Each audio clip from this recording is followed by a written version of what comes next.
Hi, folks. I'm radical Nazi phenomenologist Layman Pascal, and today we're diving into Heidegger for a time between worlds. What does this notorious and brilliant thinker still have to tell us as we drift further into the age of the meta-crisis?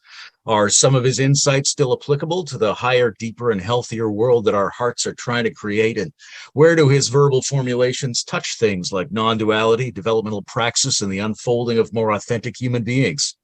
Here to help us with this is a guy who, due to my lazy speech-to-text app, shows up in my calendar as Steve Heidegger.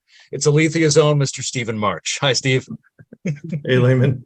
Glad to be here and glad to be talking about Heidegger. Although, as we were just riffing before we hit record, it's a sort of a dubious endeavor to talk about Heidegger. His work is so vast and easily misinterpreted. So we will do our best to make Heidegger relevant here and encourage people into their own study of it. Well, that's one of the things I really respect about his work is that it's like a thicket you have to hack your way through, which is the thing that puts people off a lot. But what you get out of them, what you get out of anybody, I think, is not so much your assimilation of their conclusions, but a set of skills you build up by tangling yourself with them.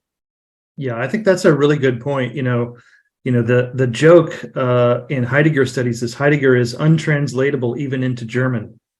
And of course, he was writing in German, but even in his own language, he was inventing words and pulling up words that were, old German words that had been sort of lost in common usage and pulling them back and, and trying to resuscitate them and things like that. But it's true, especially if you read Heidegger and recognize that what he's really trying to do is he's trying to point to the everydayness of things in a way that is right here and available in this very moment, but in a way that has sort of faded into the background or withdrawn from our awareness or been concealed in some kind of way. Things like, what is it to be a human being, right? Or what is it to be at all?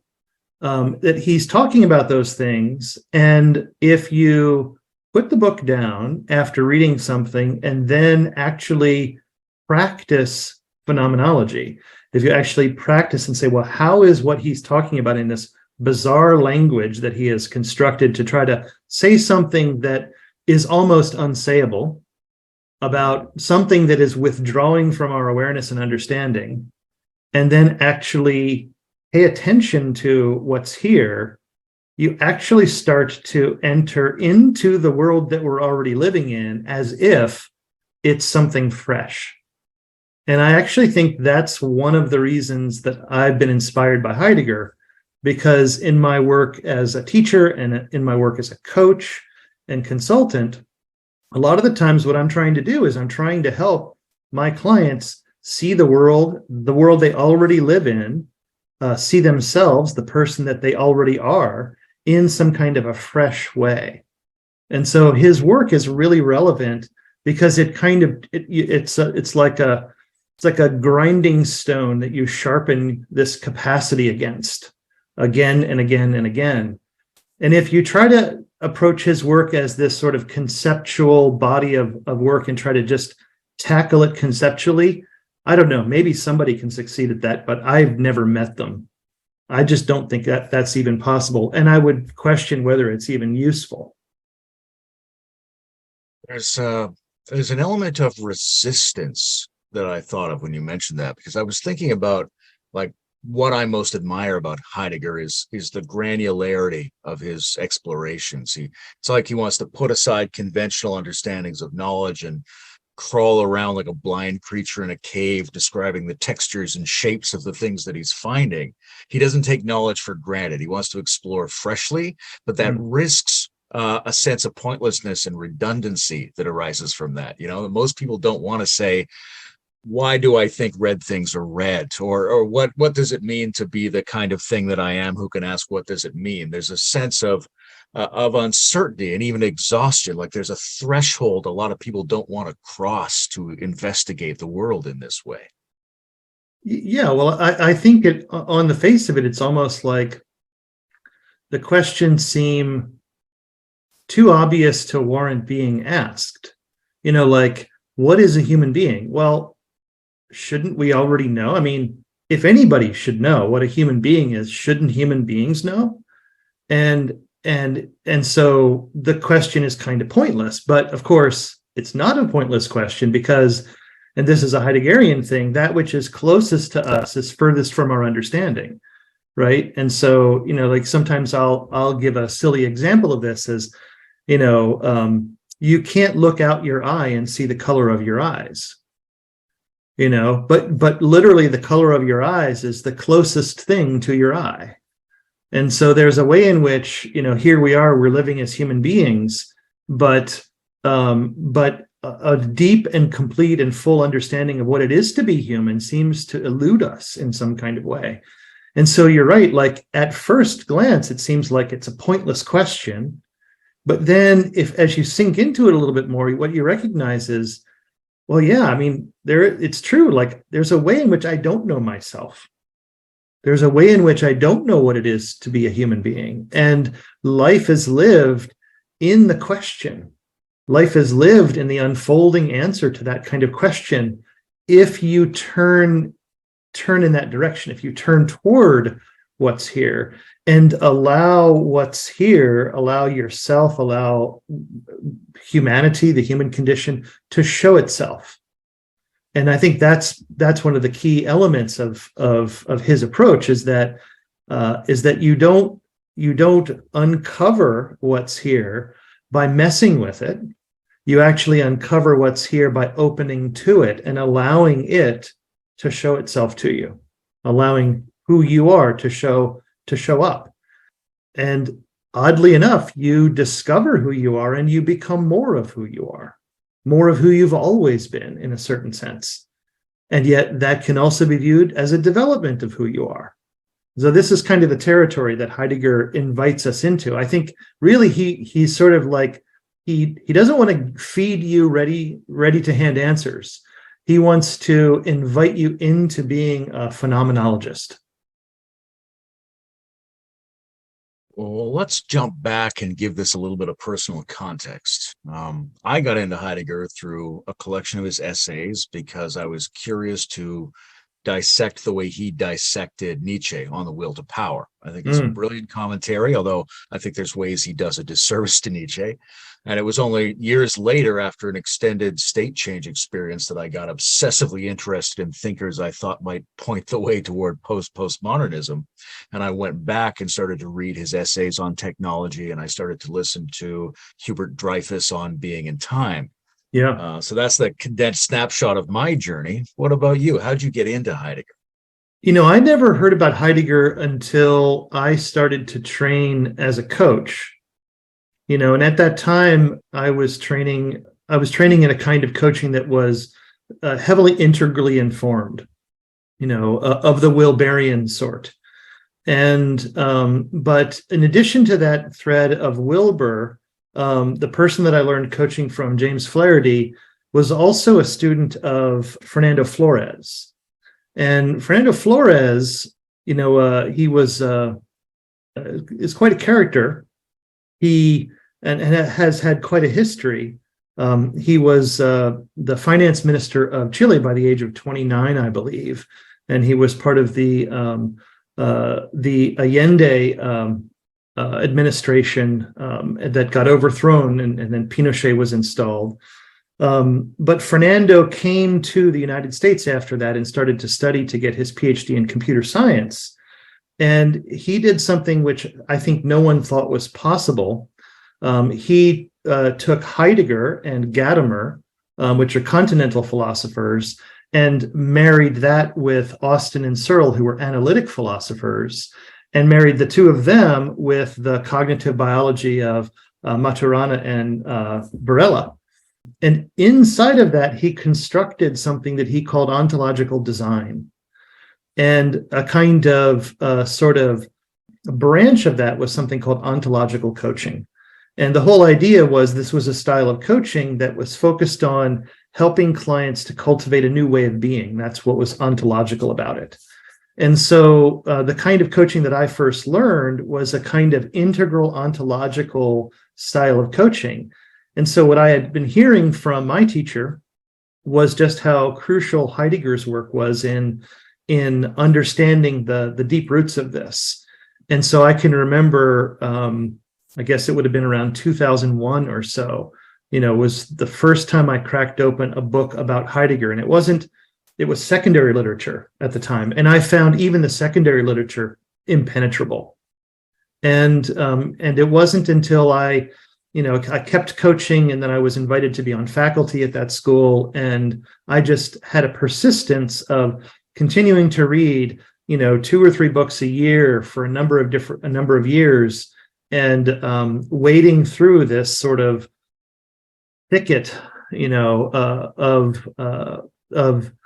of new language and concepts and phenomenology. And somewhere probably after a few years of that, it started to make sense to me. And so, but the thing I think that was the secret, not only did I have some determination and I kept going in spite of the fact that I was confounded by what I was reading. And I think that's kind of the pathway, as far as I can tell, with Heidegger, that you have to kind of do that. It's like somewhere in the 5th or 6th book in, it starts to make sense to you. It's like learning a foreign language. But the key that kept me going was I had an application of it. I had a coaching practice that I was constantly reading and saying, so how does this notion of Heidegger show up in the coaching work that I'm doing? And I was constantly going back and forth between my experience and what he was writing. And so in that way, it was a training in being a kind of hermeneutic phenomenologist, which is the methodology that he's really speaking from and promoting. Evoked in me this experience that I had one time reading a Heidegger essay, where I was trying to follow a sentence, and I read it several times, and at the end of the sentence, every time I'm like, I don't know anything. I didn't get anything out of that sentence. Right. So then I started to watch what was happening to me as I read the sentence, and I was making these moves. Then there was like a moment in the middle where I kind of looped around. I came down, and I knew the words at the end, and I still had nothing.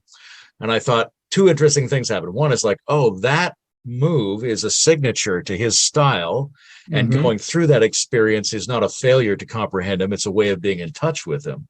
But the other experience I had was, I've done that before. When I was a kid, I loved this game of climbing a tree and trying to see how many trees you could go before you had to touch the ground. Oh, wow. And you're climbing and you're climbing, and then there's a moment where you're between 2 trees, and then you're on another tree, and that moment between is an aporia. It's different. It's like a gap in understanding. And I really felt like, oh, I used to do this physically, and now I can do this intellectually. It's been internalized. That's beautiful. That's a great way to talk about it, because I think, Heidegger has this concept that I use a lot in coaching. He calls it a breakdown in obviousness.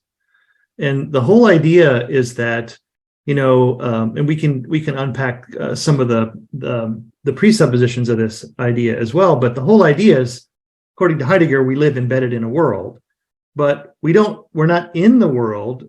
We are in the world, but the world is also in us. So this is a very non-dual concept in a certain kind of way. We don't exist somehow separate from the world, and therefore we are in the world like some kind of container. We are embedded in a world, but we can experience moments in which the world stops, in which there's a breakdown of obviousness. So what it's like to live in a world is that we just sort of navigate around as if what to do and who to be is completely obvious. You don't think about, like, when when you wake up in the morning and you roll over and your feet land on the floor, you don't think about which foot to put down first. You don't, you stand up and if you're like me, you walk immediately to the coffee maker and, you fix yourself a cup of coffee. You don't really think about, like, how am I going to do that? I mean, I do that almost half asleep anyway. So, all of that is just happening sort of spontaneously, automatically, and I don't there's no premeditation, there's no deliberation, there's not even choice making in some sense. There's just the expression of an obviousness. And if we really start to attune to that, and this is an example of that, like something that is so everyday that it sort of withdraws from our usual awareness and considerations. And so the vast majority of our day is obviousness. But then we have these breakdowns of obviousness where suddenly what to do and who to be is no longer obvious. And we have these also all the time and every day. Some of the most common ones are interacting with human beings. We're great breakdown generators for each other. It's like we try to convey something or to communicate something, and the way the person responds, it becomes clear to us that they didn't get what we meant. And so now what was obvious was we said it the way we said it, but now what do we do? Right now it's non-obvious. And now we have to do a little bit of work in the conversation because the meaning that we wanted to convey didn't get across, right? But we have those kinds of breakdowns. We have the breakdowns of, you show up at work and suddenly you realize that the company is doing bad financially and they've decided to lay off, half of their workforce, and you're in that half. Now what do you do, right? Everything was just cruising along. And now there's this big interruption in life. And suddenly, who to be and what to do in that moment isn't obvious, right? And some people can get stuck there, right? So these breakdowns, these are actually openings to see the world in a different way. They're openings to be differently in the world. And I think this concept of breakdown of obviousness is actually one of the ones that is really helpful in this time between worlds, when we're experiencing the many crises of the polycrisis, the metacrisis, because essentially what that is an enormous sort of like hyper object of breakdown producing. It's a sort of this effulgence of breakdowns are just sort of happening in the world, and I think will continue to happen. And there's sort of two responses. Like one, we can face them as they are, and we can say, the way we've conceived of things, the world that we've been in no longer works. And that means not just the world out there, but the world in here. Like how I understand myself in this world no longer works. And if we can face that reality, then there's an opportunity to actually, in a creative leap, actually begin to experiment with being a different kind of human being, which I think is actually what's called for here. That the true response needed in the metacrisis is an ontological one. There will be technological responses, and there will be political responses and sociological responses, etc. But none of those really touch into the kind of being that we are. And that ontological response is actually the one that's needed. And so breakdowns in obviousness are that opening to make this kind of ontological response and shift and transform who we are, such that we can be a kind of human being that's more sustainable on the planet, for example. But the other response to breakdowns is that we can deny them. We can say, well, things aren't working because I didn't do it well enough. The idea is that how I am and how I see the world and how I see to act in the world, it fundamentally is still workable, even though it just failed, because I need to improve a little bit more. I need to try harder. I need to put more effort into it. I need to do something, but I'm not going to give up on this. And so there's a certain way which we kind of deny the breakdown, and we kind of redouble down or recommit to our current ways, and we just keep going with that. Or maybe we deny the breakdown because we don't know that there's another alternative, and we don't really want to sit there feeling like a failure. Right? So, it's sort of like, things aren't working over here, but what's over there? Let's just focus on this over here. This is looking good. Don't look that direction, So there's, of course, we're all guilty of that. We're all guilty of denial. until we can't anymore. Or if we understand this concept, I argue that maybe there's it's a little bit more easy to actually face into these sorts of breakdowns and say, okay, yeah, in this moment, I'm not supposed to know what to do. That is the breakdown. It's no longer obvious what to do. But some creative possibility is now available to me that previously wasn't, because I was just kind of moving forward in the way that I know how to be and do. So yeah, your story of being in between the trees, or even reading Heidegger. Like, reading Heidegger is a breakdown experience. Virtually every sentence, where you're reading something and you go, okay, it's just not obvious what he means. Right? Heidegger for a time between trees. I love it. Yeah.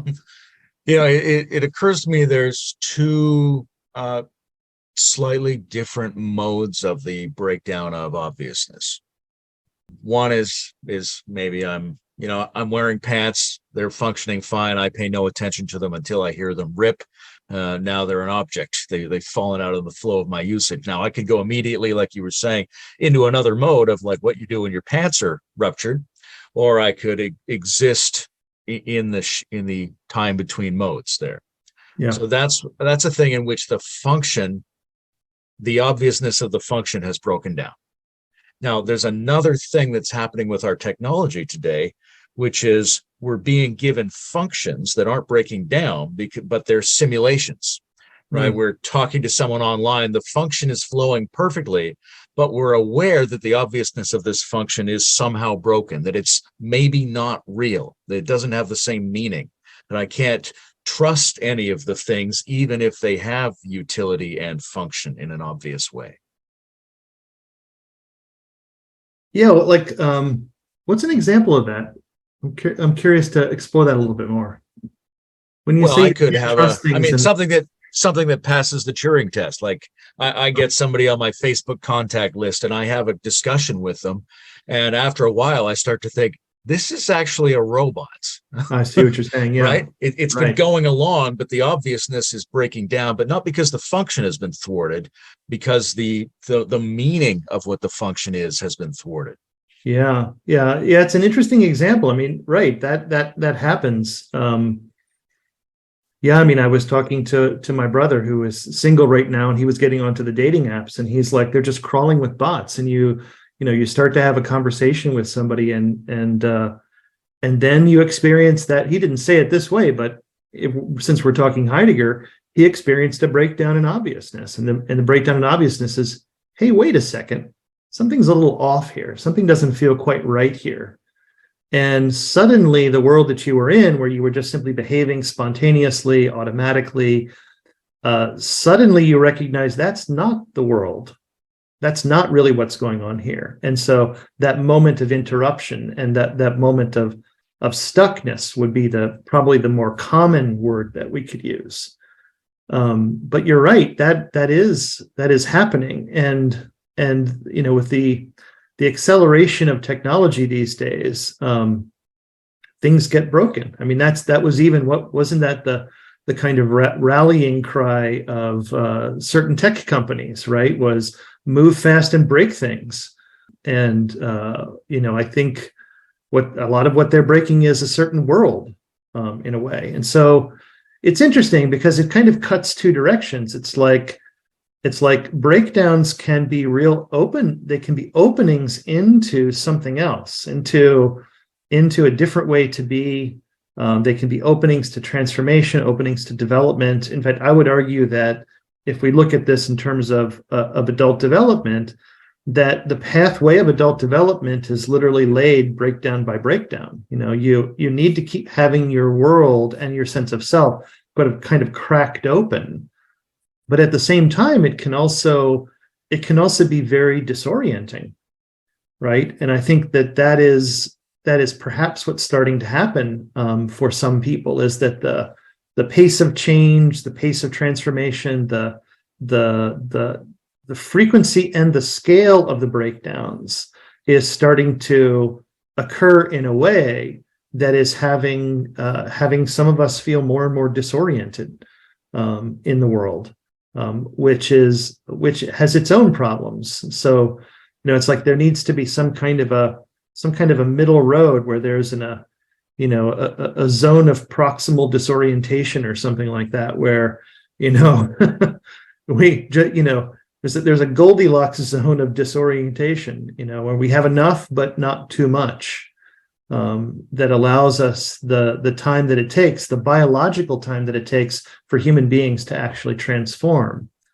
And this is where, AI, which is not really operating according to biological time, right? It's operating in an entirely different temporal space and ever accelerating ever more. So, yeah, that's going to be a big breakdown generator, probably one of the biggest ones of the decade. I got the impression while you were talking of a way in which Heidegger can be useful through this concept that I hear translated as thrownness, that we're thrown into the world, right? Like the dice have been rolled, and here we are. And thrownness has these two features. One is embedding; you're in a world. The other is disorientation. It's confusing to have been thrown, and if that's so close to us that we can't detect it, then our world seems very stable. And when we encounter disorientations and breakdowns, there's a huge contrast to our normal experience. But if we're able to unveil the disorienting quality of merely being a being that's thrown into the world, then that might give us a leg up when it comes to processing subsequent disorientations that we have to face. Yeah. This is another one of Heidegger's coinages, right? Thrownness. It's like where you find yourself. And so in any moment you can find yourself, like here we are, and we get thrown into a world that's not of our own design, and so the language that we're speaking right now, neither of us created this language. The structure of the society that we have with the economics and the political systems and the land, agreements about land ownership and everything. We didn't design any of that. And we could go on and on and on and on, right? I didn't choose this body, right? If I had a choice, I'd probably like to be taller, look a little bit more like Brad Pitt, maybe. I don't know. But, so we find ourselves somewhere. We get thrown into the world and we just find ourselves somewhere. And for me, the most interesting thing to look at in terms of this is, do we own our thrownness? Meaning, do we accept it? Do we open to it? Do we face it? Or do we somehow disown it? Do we work to avoid what's here, right? In Buddhist and yogic psychology, they talk about the three poisons, avoidance, attachment, and delusion. Avoidance, attachment, and delusion are three ways that we don't own our thrownness in a certain kind of way. It's like, well, I'm trying to avoid feeling something, maybe, feeling hurt, for example, feeling emotionally wounded, feeling bored.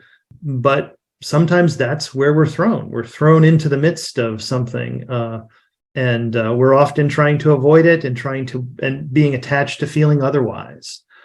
Right. And so this actually connects to my favorite definition of authenticity, which is a big Heideggerian theme where he sort of picks up and borrows a lot from Kierkegaard.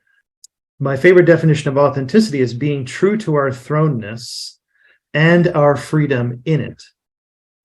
And so what's also true is that in every moment of thrownness, there's also freedom. And we can disown our thrownness and through avoidance and attachment, but we can own our thrownness, but feel somehow trapped like a victim of circumstance. I'm trapped in this situation. I'm resigned. Nothing new is possible. So neither disowning our thrownness nor owning our thrownness by itself is authentic. But if we own our thrownness and we recognize that fundamentally our nature as human beings is also spaciousness and freedom. That actually is, when we own both of those, that's what it is to be truly authentic. And I find there's something practical in this, because as I'm working with coaching clients, in the back of my mind is, well, what is happening in their life, and are they really facing it? Or is there some avoidance here? Or, is there some kind of attachment here? And how can I skillfully help them to actually turn their attention to what's here right now and begin to recognize the wisdom in that move, the wisdom to feeling what's here, even if they would prefer to feel something else, for example, right? But the other thing I'm tracking is, are they actually owning their innate freedom in the midst of this? That yes, there is this circumstance, but they're not shackled by it. They're not imprisoned in this circumstance. That there is fundamentally a kind of freedom that is an expression of the fundamental nature of being human. So it's not conditioned. It's not conditional on circumstances. That it's something about our very nature. And can we own that in the midst of this circumstance as well? And so that, I think, is also a really interesting notion for these times, because it's easy to feel somehow, caught in a circumstance. We're caught in this world. Doesn't seem to be going in a good direction in many ways. And yet, there is always freedom to be otherwise. Makes me think of having conversations with the kids about the kind of world that they're going forward into, because they're very intrigued by the cataclysmic portents of the world, and many of those are quite valid. So even though I want to support them emotionally, I don't want to say, don't worry about it. Like, yeah, these are serious things. That's right. But I also want to say to them, look, you are, or can volunteer to be, the people who are perfect for this time, right? You're the ones who were born to go through this. And you can understand yourself as having the capacities necessary for that.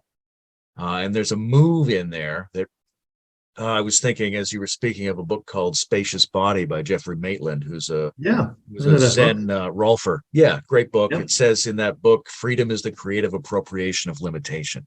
Mm-hmm. And that's a very beautiful definition that I think, no pun intended, comports well with Heidegger's work.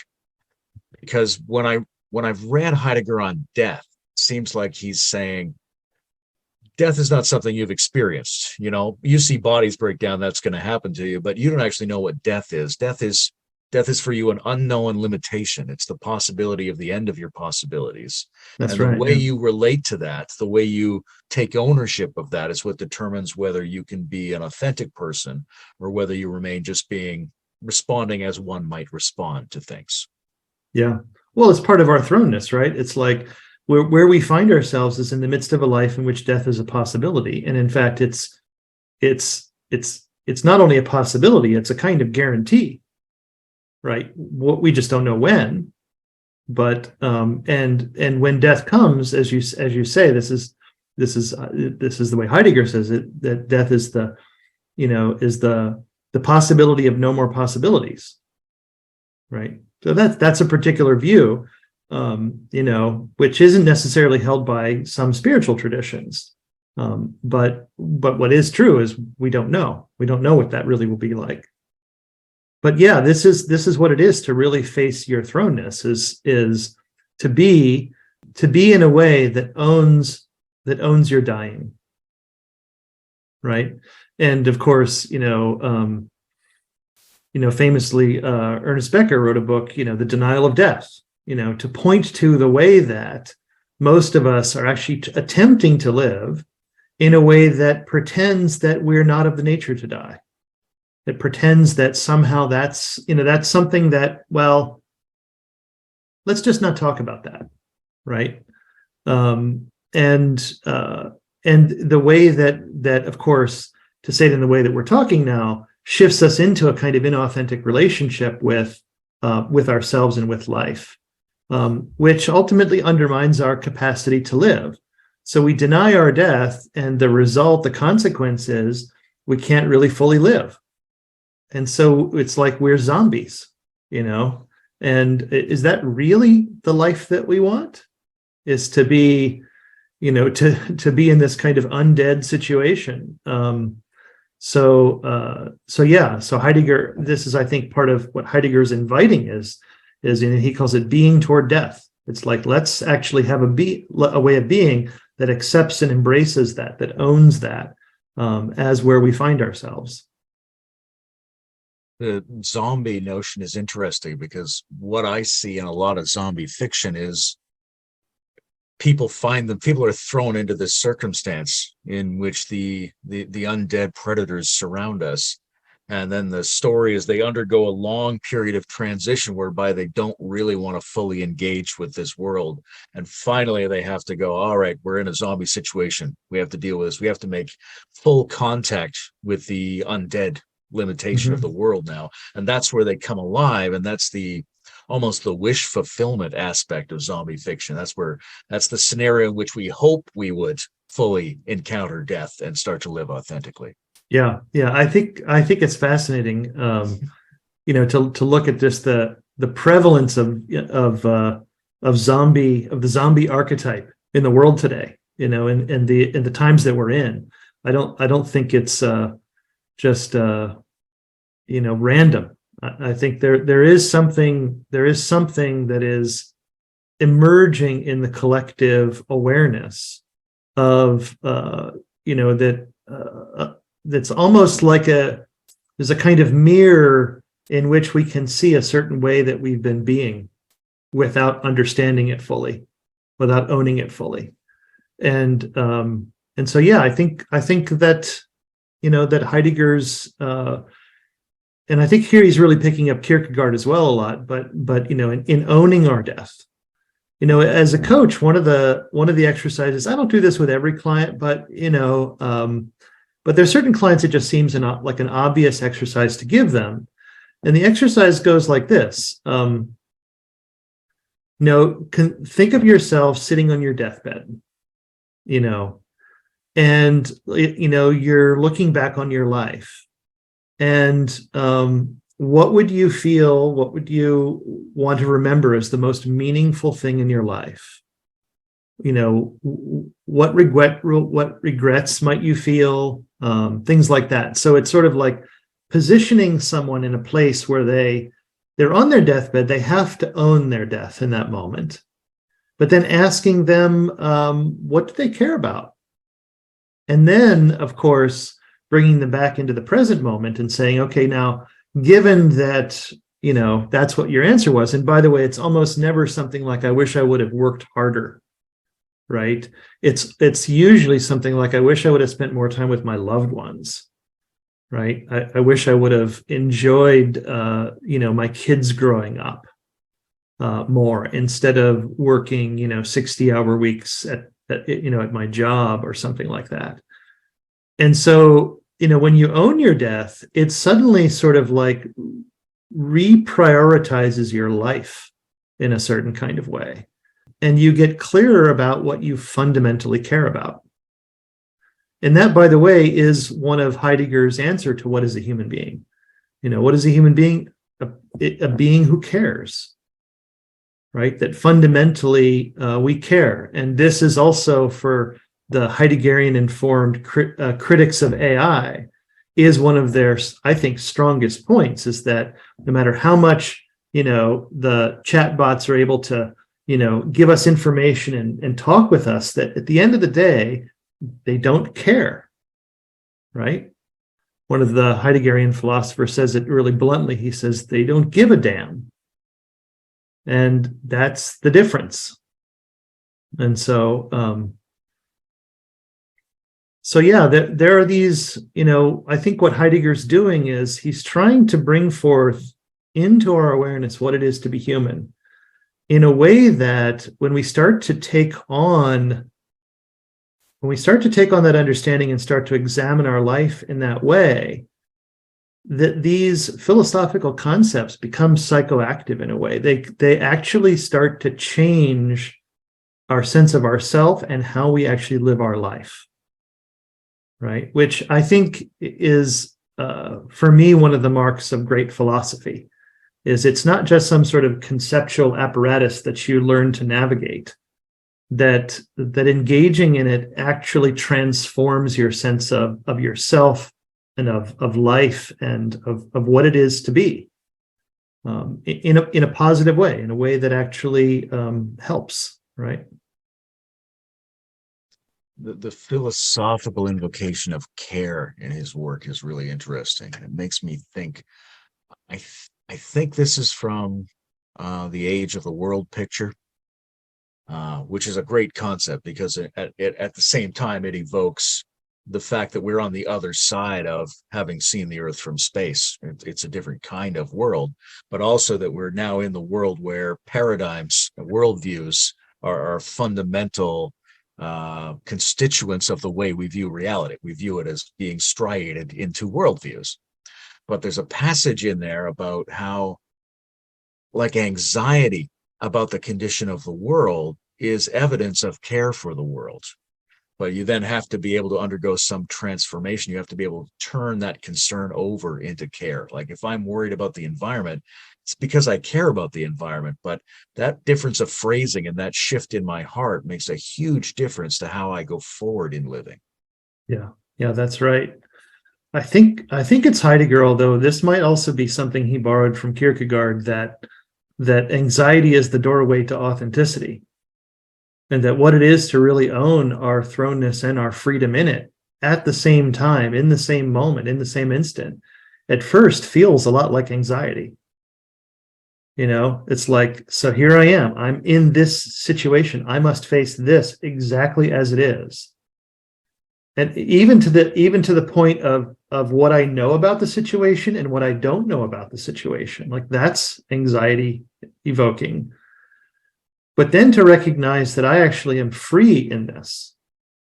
And so feeling free, freedom is something that we're always, many people we cherish our freedom, we want our freedom, we herald freedom as a fundamental value. That freedom can also feel like falling. Freedom can also feel like things are so open and spacious that it seems at first that there's nothing to land on. Now, eventually, and this is, I think, what a lot of deep spiritual practice is about, in my understanding, is we recognize that freedom itself is a ground. That at first it seems like an absence of ground. But in fact, it is a kind of ground that we can learn to land into.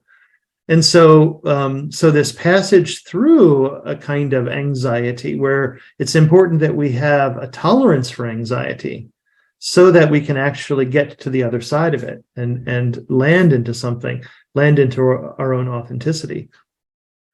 But I don't think we would feel the anxiety, and maybe this is your point, without caring. Right. So there has to be care fundamentally in the center of it.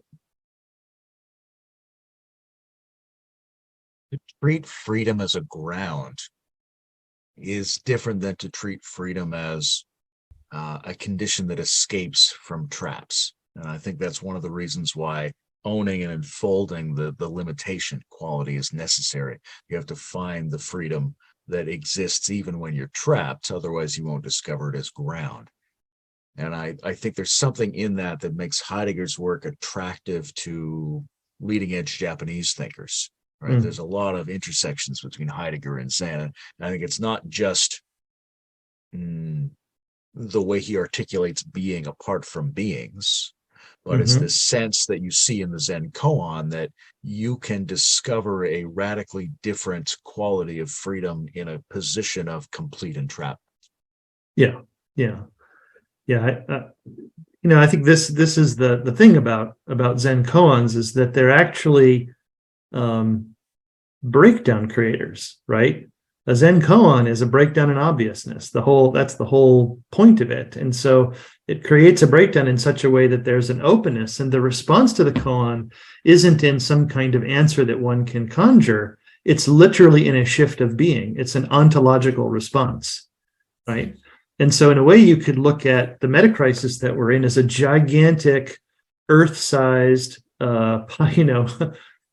complete population-sized koan that we're in. And the response, we will try, just like Zen students do, to try to dissect the problem intellectually in any kind of different way. We will try our technological responses and our political responses and our social movements, and they will all have their place. But fundamentally, the koan can only be solved with an ontological response, with actually a shift in our own beingness. And this for me is really why Heidegger is so relevant today, is because he is one of the few philosophers that is really, I think he was one of the first philosophers to kind of rescue ontology in a certain way and say, for a long time there was this prohibition, thou shalt not commit ontology, in philosophy, and he kind of rebooted the whole project and said, hang on a minute, we actually need this. And then there are others that came after him as well, that all of critical realism, Roy Basker's work is, very ontological in nature as well, and probably owes a big debt of gratitude to Heidegger. But of course, Roy has his own angle to all of this. But yeah, it's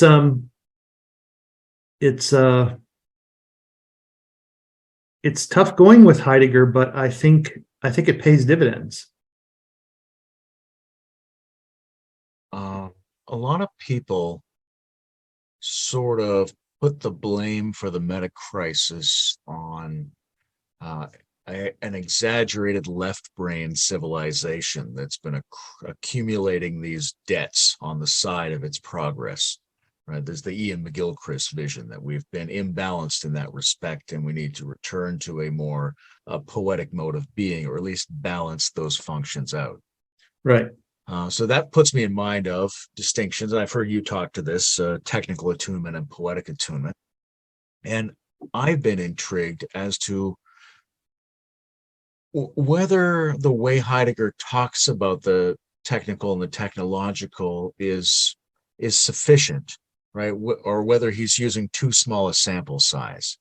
Because it seems to me you can look back for several thousand years and see that we've been on this trajectory of mechanistic, technical and framing, reductionistic, utility-oriented thinking that works in tandem with our technology.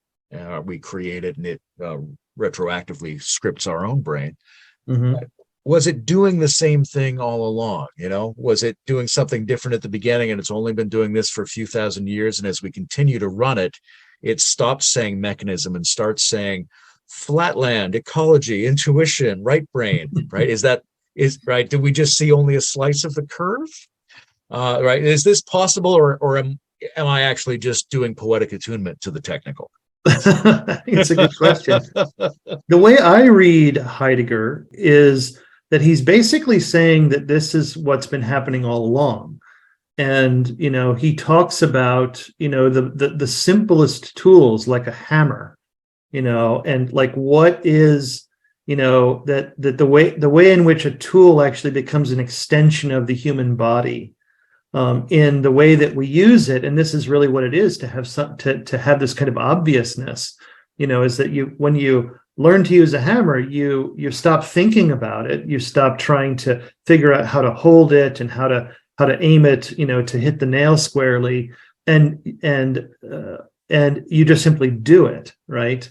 Bert Dreyfus calls this. He was a philosophy professor out here at University of California, Berkeley, and probably one of the chief people responsible for the English-speaking world knowing as much about Heidegger as we do in the philosophical circles.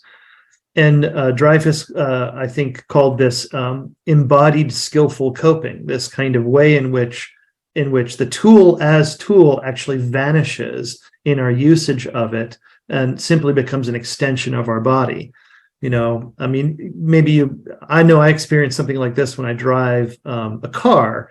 You drive a car for a while and you just kind of, how much room you have on both sides. And, if I go to travel to another city and I get a rental car, it's always a different size than the car that I normally drive. And for the first like half day or so I'm driving around, I really have to pay attention because I don't really know like how much room or how much space I have in the front and the back. And then after like a day of that, suddenly now that rental car is part of my body, right? So I think the way I read Heidegger is his claim is that in a way that's always been true, and that our sense of selves and our sense of body has always been shaped by tool use in that kind of way. But what hasn't always been true is that we've been living in a technological attunement. And, this whole notion that I've put forth a couple times now that the meta-crisis needs and calls for an ontological response, meaning it calls for us to be a different kind of human being. Well, it turns out that there is precedent for that, and a lot of precedent for that we mistakenly imagine as we look back from our contemporary, modern, technologically attuned lifestyle, and we look back in history, we just imagine that their world was exactly like ours, but with more primitive technology, because that's how we see the world. But in fact, Heidegger did a whole study, which he called the history of being, which is a funny thing to have a history of, because on the surface of it, being is just being. It's being 1,000 years ago is the same as being today. And his notion is that actually that's not true, that there is a developmental history of being, that what it meant to be to the pre-Homeric Greeks is fundamentally different than what it is to be today. And so he plots an entire set of changes that have occurred, meaning that we have, as humanity, actually created different ways to be human many different times in our history. And now we're at this moment, thrown into this moment. And what's being asked of us is to once again, not for the first time, but once again, create a different way to be as human beings in order to face the kind of existential threats that we're facing. Because the way of being that dominates in this world is demonstrably unsustainable, right? So that's the way I read Heidegger, is that it's been like that. And so I mean, it's dangerous right now to say a lot about AI because so much is changing so quickly. And I mean, my original training was as a computer scientist, and I worked on AI projects 25 years ago, right? And the sentiment was at the time that I was working on that stuff that people were basically giving up the idea because it had been worked on for 30 or 40 years before that. And we really weren't that much further ahead. And I was very surprised in the last several years to see the advances that have been made, and now even within the last 6 months to see what's here.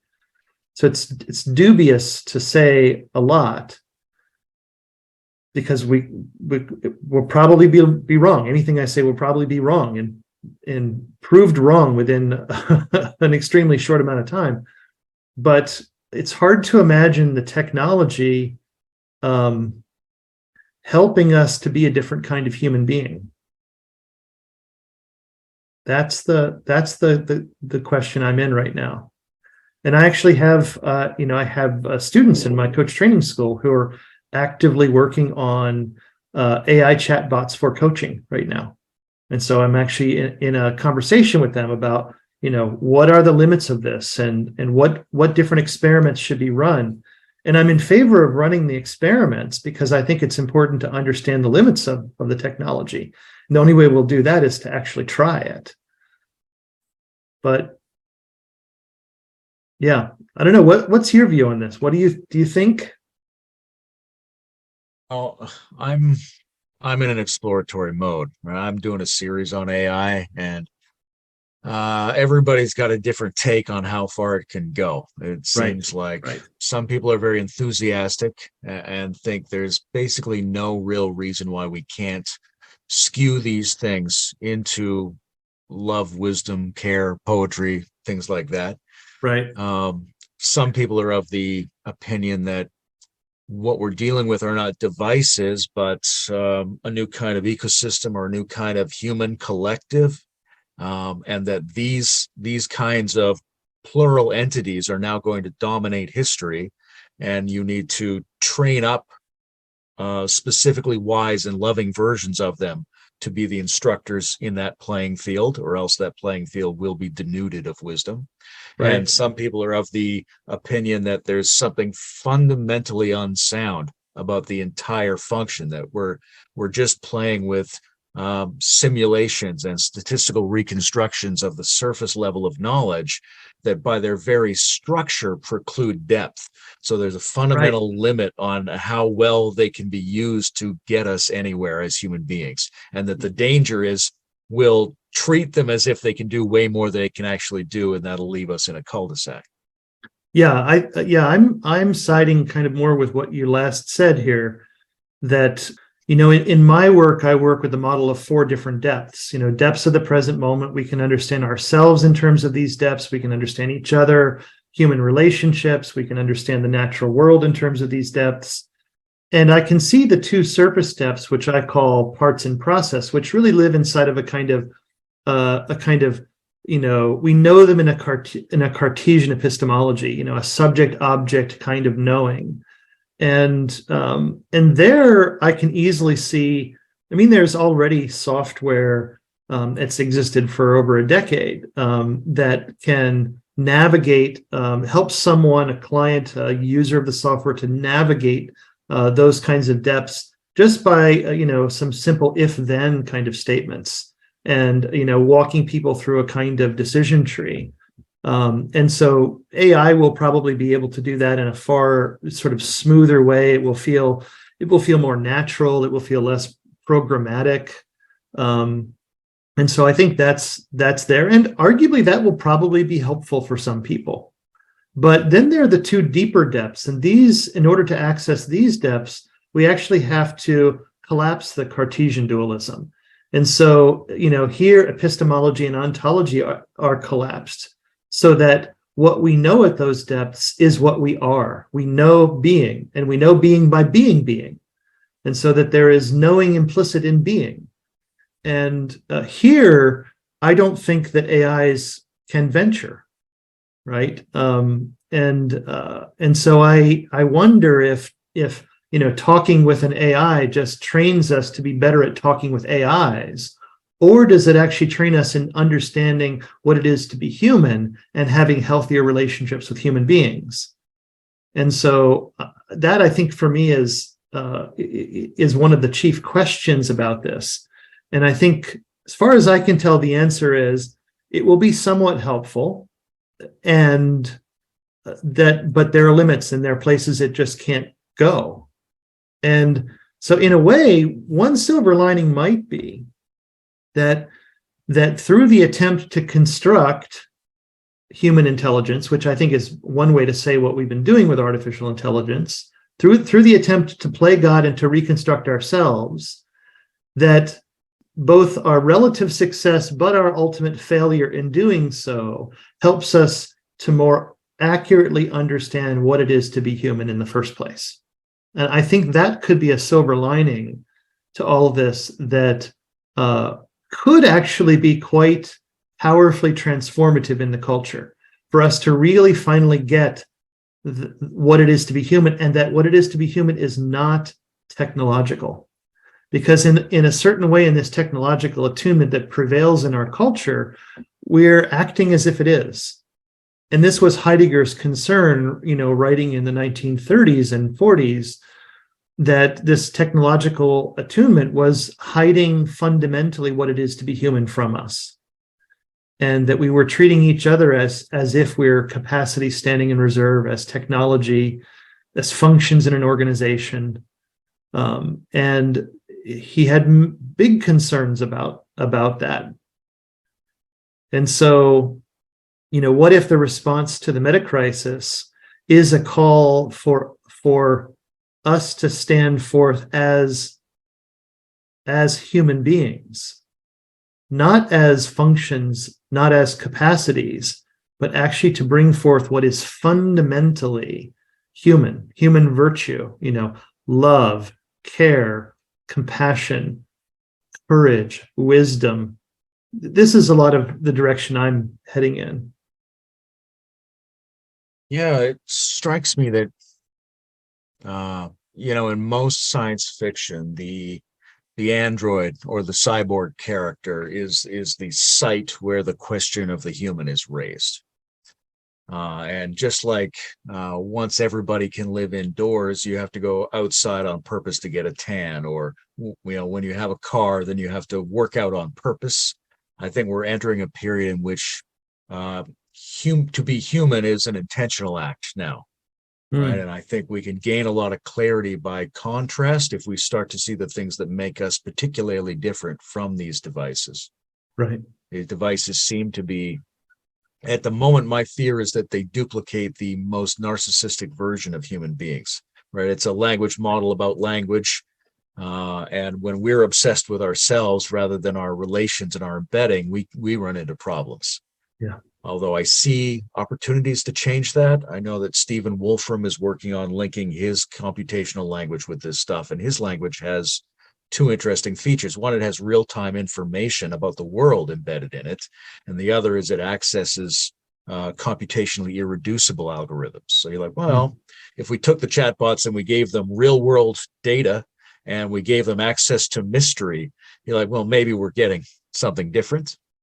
If we had enough layering, then maybe the layers reflecting on themselves might be able to allow the underlying experience of being to filter up through those layers in the way that they do in us. But I'm not optimistic in the short term, because in the short term, we're going to have pseudo-intelligent tools that could be used really well for people and really poorly. And my guess is millions of people will use them very poorly.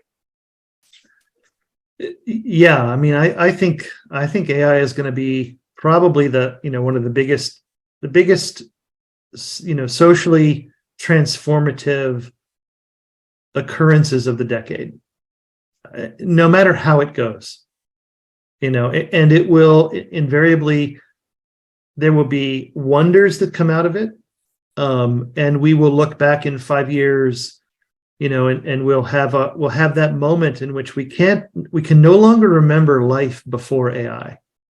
Like, how do it's like, I sometimes ruminate on this. It's like, how did I navigate around before the iPhone, right? Like, I can remember having paper maps in my car, but I also remembered I didn't always I wasn't constantly looking at them. So I was trying to figure out, how did I do that? Somehow I used them, but somehow I didn't use them while I was driving. And so, but anyway, this is just an example. I think there will be things like that we'll be able to talk about probably sooner than we think. And then there'll be all kinds of instances in which AIs are doing things that, according to their programming, that we're aghast at, that are just, that are killing people and, doing serious harm. And of course, the big challenge right now is that with the current technology, these things are all black boxes. And so we have no idea how it's generating a lot of these responses. And that's where a lot of the focus is going to have to be on, is how do we actually learn to steer the ship? Because it's like we're letting it loose without the capacity to steer. And I think this is, as I understand it, maybe it's an oversimplification, but it's sort of one of the big concerns that a lot of people have right now that are in the know in AI. Once we let this loose. From a Heideggerian perspective, it seems like there's a lot of ambiguity about which mode of being we're dealing with here. Because Heidegger sort of talks about, there's the stuff, and then there's using things, and then there's the stuff that takes a position on the fact of the kind of stuff that it is. And Right. We're looking at the black box going, which one is it? What is it? Yeah. Yeah. I mean, is this a new form of design? Right. which of course has been that has been the intention, I think, is to manufacture this as a new form of Dasein, which is the kind of being that we are as human beings, right? At the very least, turn it into a tool to make it somehow ready to hand, to address human concerns, right? Clearly, it's there as well. But yeah, is there another mode of being that this is? It's an interesting question for sure. I know that Graham Harman, and the speculative realists, Harman was and I think is a fan of Heidegger, although also a critic of Heidegger, and expanded some of the Heideggerian notions in his book Tool Being. I don't think I could give a fair representation of what he did there, but maybe that's a conversation for a later point, which would be interesting, because I think that's kind of the modern day. There's a lot of things cooking in the world of ontology, and I think the speculative realists are right there in the middle of that conversation. So there is more to the story of ontology than what Heidegger offered us, for sure. It could be that's AI is actually prompting the unfoldment of that story.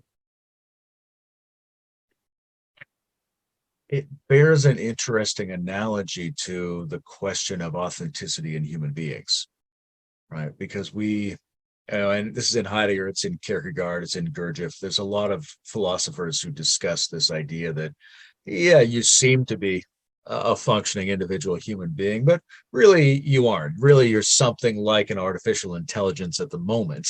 You're operating, but you simulate a being, but you don't really have being. You're not taking the position of the authentic. So that might be the way he thinks about that, might have some bearing on the way we think about these devices, right? Assuming they are operating the way the inauthentic human being operates. Is there some parallel to the gaining of authenticity or the uncovering of authenticity that could go on in these devices? Yeah, I think that's an interesting question. If you really look at the definition of authenticity that I threw out earlier of owning our freedom and owning our thrownness and our freedom in it, really another way to approach that, and maybe you could even argue what's necessary to approach that, is something like the concept of Buddhist emptiness. It's like that's actually how we own our freedom in it, is the realization, is the fully facing reality as it is, fully facing this and saying, yes, this is my situation, and recognizing the radical constructedness of it all, right? Which is another way of talking about the emptiness, emptiness of self, emptiness of other, emptiness of space, emptiness of time, emptiness of body, these kinds of things that you work with in the Buddhist context. So is there a notion of freedom that applies to AIs? It comes close to that. What would that be? Or is an AI, that you could say an AI is subject to a certain kind of thrownness, but is there what is the freedom? What is the kind of freedom? Yeah, there's like a pre-question on this. Like, is it already such a thing that could be thrown, that could find itself to be free or unfree? Right. Yeah, you could also say that the AI is, it's nothing but constructs, right? It's nothing but constructs that are held in a well, since AIs really don't have agency in the world, in a kind of like non-reified, ever mutable form, in a certain way, right? I think what I come back to, and certainly there are people who know way more about this than I do, but I keep coming back to this notion that as we wrestle with the question of AI, what we do simultaneously as we wrestle with the question of what is a human being. Because it seems that we understand AI, we understand both together in a certain sense, right? In the attempt to create, to be gods and to create a human intelligence, both in our successes and our failures, we will see what human intelligence and what human beingness actually is. So I think in the end there is a silver lining there. I think in the end there is hope. But as you point out, and I agree with, there will be a lot of misuse of this. I mean, you can only imagine, AI-driven spam bots, the kinds of AI-driven scams that could get created. Tricky stuff to catch. Yeah, it's one of those situations where I don't doubt that 5% of the population could be radically clarified in their understanding of what it means to be a human being. But if the other 95% are using these things in either foolishness generating or destruction generating ways, then we have a rough couple of decades at least. Yeah, I think so. I was going to say we might be lucky if it's 5%. I think it might be closer to 1% or some fraction of that. We live in interesting times for sure. Yeah. And I think Heidegger does allow us to wrestle with these questions. I mean, what we're doing here is we're wrestling with questions that Heidegger wrestled with, and Heidegger proposed that we wrestle with, which is what is being. What is the question of being, right? The question of being, what is a human being? It's a worthy question to put ourselves in front of, and how we answer that question shapes how we parent, it shapes how we partner, it shapes how we lead, it shapes how we manage, it shapes how we go about our day, it shapes how we interact with people, it shapes how we share the road with other drivers, right? Like that is why this question is such an important one to consider. And we all have default answers that for the most part are ones that we've never really reflected on. We don't have them as conscious answers. We just have them as something that we've learned through interacting with the culture. And so when we learn about who we are as human beings, and we begin to shift our understanding, naturally it percolates into every facet of life. It starts to shape all of those different areas that I just named. Right? That's the power of that kind of question. Although at first it seems like a ridiculous question to ask. Like, isn't that already a done deal? Like, don't we already know? Instead of viewing it as like the creative edge of reality, like something is emerging here, something is unfolding here in what we are. And in fact, to continue in this on this planet, that needs to happen in a big way.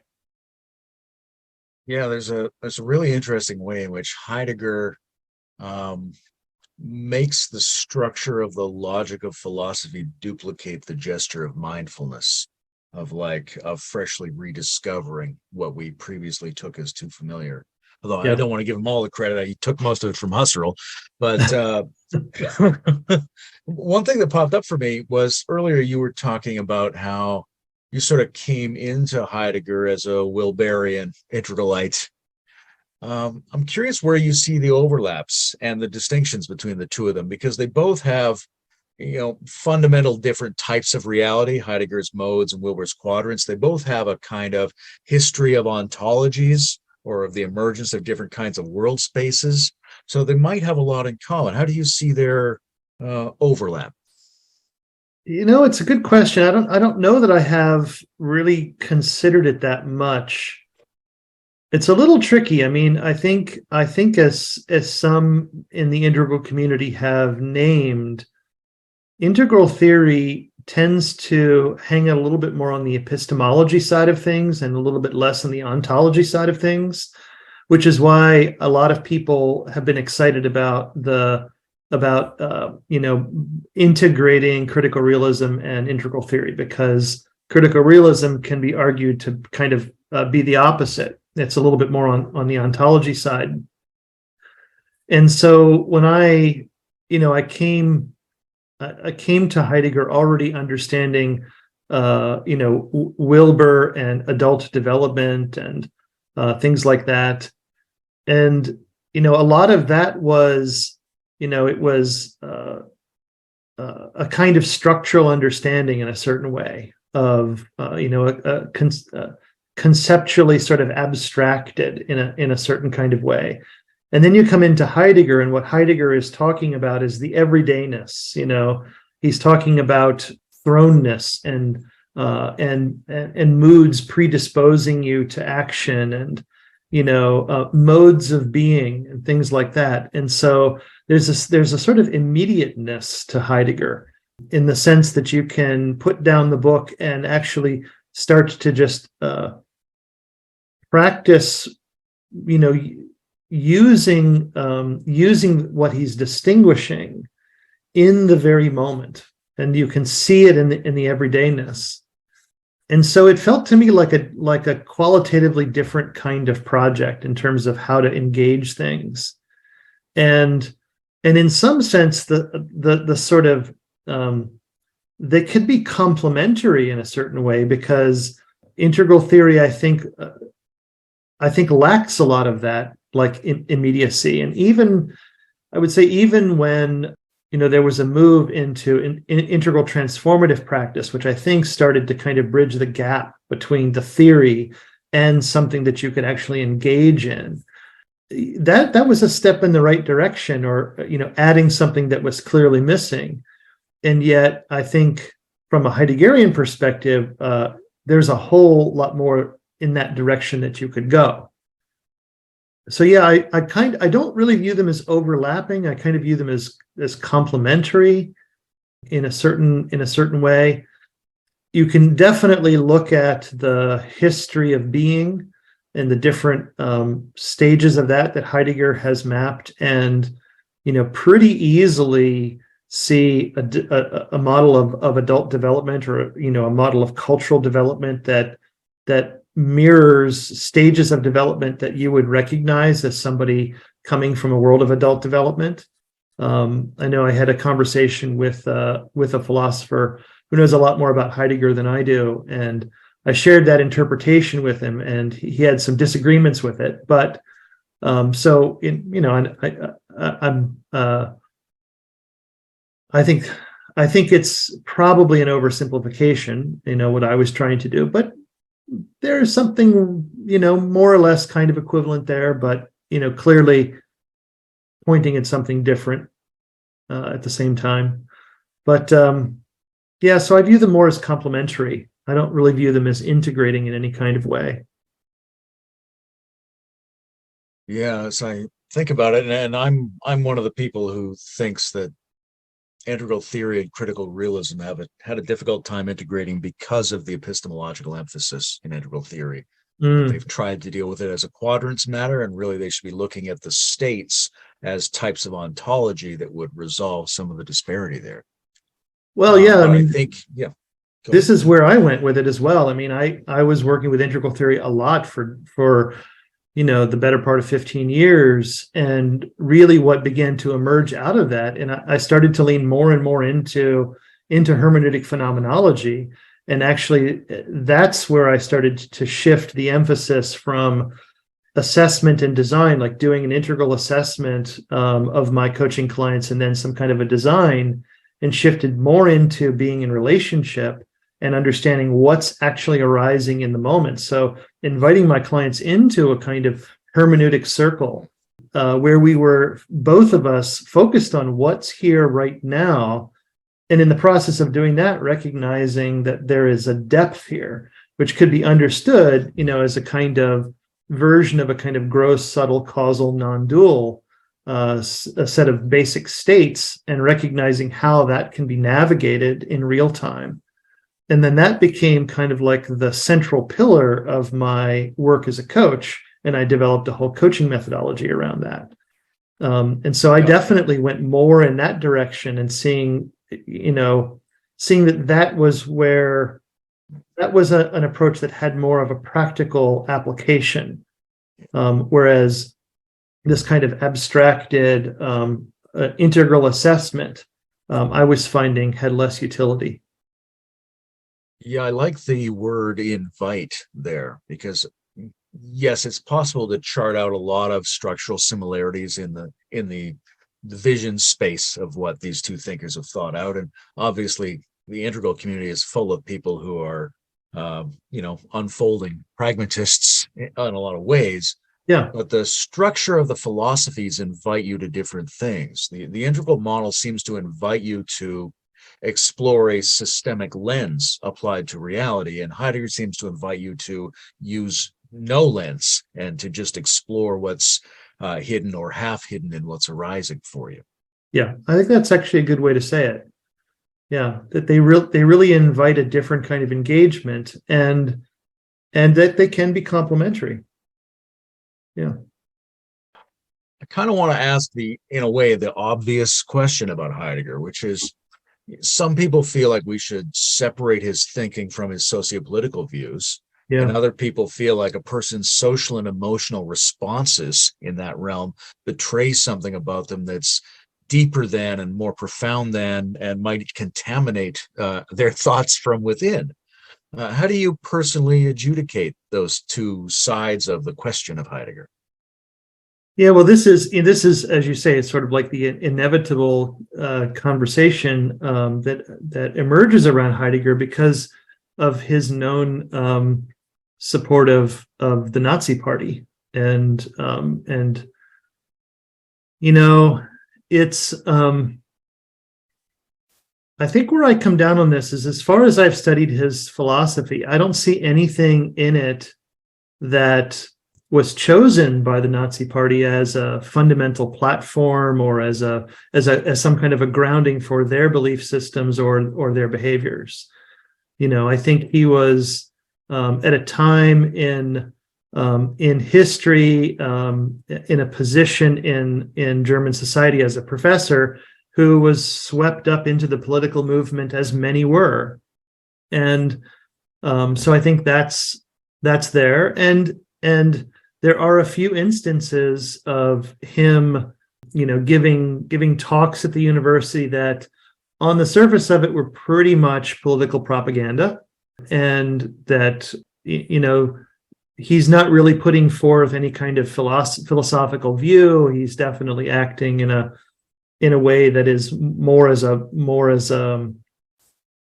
he's acting more politically in those instances. And there are some examples in some of his notebooks which have come to light where he has expressed some anti-Semitic sentiments, and so we know about these things, and we shouldn't let him off the hook for those beliefs. We shouldn't gloss over that and say, well, it's all okay in the end. I think we have to hold him to account for that. But at the same time, if we then say that all of his body of work is somehow tainted by that and should be cast aside, that seems to be a bit too far for me. And my suspicion is that if we looked back through the history of philosophy and actually had the opportunity to know about the private views of a lot of our philosophers, we would have this same conversation with almost everyone in a certain kind of way. Now, we just happen to know about some of these things with him, and of course, the last century was, a big exclamation mark in the center of it was World War II and what happened with the Holocaust, which is something that we should never forget. It's something that we should not let anybody off the hook for. So you kind of have to, I kind of come down on both sides of it, in a sense. It's like, To hold such views is despicable in a way and unexcusable. And at the same time, he did some amazing philosophy that is, of an almost unprecedented nature that has tremendous value. So this is one of the complex aspects to the Heidegger story. Where do you come down on this? Yeah, about the same. I enjoy, and in some ways enjoy, holding the complex tension there. If I play the game of being the Heidegger apologist, I can see that it seems to me he thought maybe the National Socialist revolutions were an opportunity to philosophically steer a major nation, even though that didn't really pan out. And I see how he might desire to preserve the poetry of life from the hegemony of the international modernist order and side with his anti-modernist experiment. But when the modernist order becomes concentrated in the figure of the Jew, then it becomes kind of morally and emotionally intolerable for me. And I'm also deeply suspicious of a sort of retro-romantic longing that I see in some of his writing that I think aligns very nicely with cultural regression. Yeah. And so all of that is in the mix of how I feel about him, but I also don't see much of that showing up in the actual philosophical articulations. Yeah. Yeah. Yeah. I think it's a healthy way to look at it. And like I say, I think this is true with all philosophy. I mean, as we study it, how does it actually show up in our lives? Does it help us to be and unfold our nature as human beings? Does it help us to be more caring? Does it help us to be more loving? Does it help us through moments of non-obviousness? Does it help to open up important questions? So I guess I come back to that. I sort of evaluate all philosophy in these kind of pragmatic terms, like how does it actually help me to live my life? How does it help me to be a better husband? How does it help me to be a better brother and a son, and to be a better coach, and to be a better citizen? And so these questions need to be, I think, active questions, regardless of the philosopher that we're studying. And I find myself steering towards philosophers that seem to offer something in this way. I'm interested in the future of Heidegger, not in the past of Heidegger, and that's how I feel about philosophers in general. If Descartes or St. Paul or Max Planck had a YouTube channel, they probably would have said plenty of unsavory things. And so I don't forgive them that, but I recognize that that's part of the normal human condition, that you can't have a thinking space that's not going to be populated by people who have unsavory elements to their character. Yeah. And that I don't want to let them off the hook, but at the same time, I'm not in a position to put them on or let them off of any hooks. I have no lever to do any of that. All I can do is take the things I like and see how they might move forward. Yeah. And I know that so many of the great thinkers were able to sort of focus their energy on their thinking almost at the expense of developing other aspects of themselves. And they made tremendous contributions in that way, even though what we want to do going forward is to actually work with all of those other parts of ourselves so that we get not just a smarter, but a wiser and a nicer and better form of being in the world. Yeah. Yeah. Yeah. And the future of Heidegger is still obviously being written. I mean, he has, there's such a wealth of secondary literature that is continuing to be written every year. People are going back and unpacking and re-unpacking his work in light of what's unfolding in our world today. And it's got a richness that I think will continue to happen for a very long time, because of the questions he's asking are so fundamental. And what he's trying to invite us into is such a fundamental reconsideration and a fresh look at what we are and what is. And that's, I think, what is being called for. That, the meta crisis is calling for that. It's calling for us to challenge assumptions and things we've taken for granted that have been so apparently obvious to us that we don't even recognize them as things we're taking for granted.